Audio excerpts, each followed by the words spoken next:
Major ruling from the Supreme Court on Monday. It's shutting down a giant lawsuit against Wal-Mart, ruling that female workers cannot sue the retail giant all at once for alleged sex discrimination. CBS News business and economics correspondent Rebecca Jarvis is here with the story. It definitely has an impact on workers and on business. Yeah, absolutely. And everyone's looking at this case as setting a new precedent for the future. 6 women tried to sue the chain superstore for paying and promoting men more than women.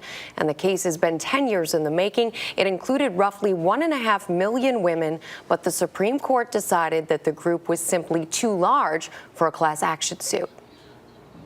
It's the largest sex discrimination lawsuit in U.S. history, blocked yesterday by the United States Supreme Court. Wal-Mart was sued by Betty Dukes and 5 other female employees on behalf of 1.5 million other women across the country. I was very optimistic that the courts perhaps would rule for us, but they did not. The women claimed Wal-Mart discriminated against female employees when it came to pay and promotions. Through a class action lawsuit, they sought billions of dollars in damages. But in a unanimous decision, the Supreme Court threw out the case, ruling that the class was simply too varied. Walmart's 1.5 million female employees, quote, held a multitude of different jobs at different levels of Walmart's hierarchy for variable lengths of time in 3,400 stores sprinkled across 50 states. They have little in common but their sex and this lawsuit.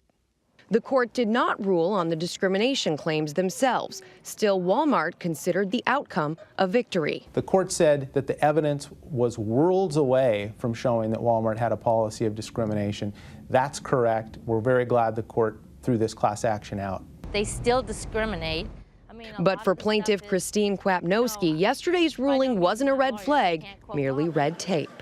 We're fighting for equal pay and equal promotions. I mean, in 2011, we're still having to fight. Each woman must now sue Wal-Mart alone. Dukes admits this will be challenging. It's easier to voice show complaints collectively than it is individually. But none of them plan to give up. We're all going to still stand strong and still fight Wal-Mart. You know, just because they got handed this verdict doesn't mean that they have by any means quit discriminating or they're not guilty of what any of our claims are.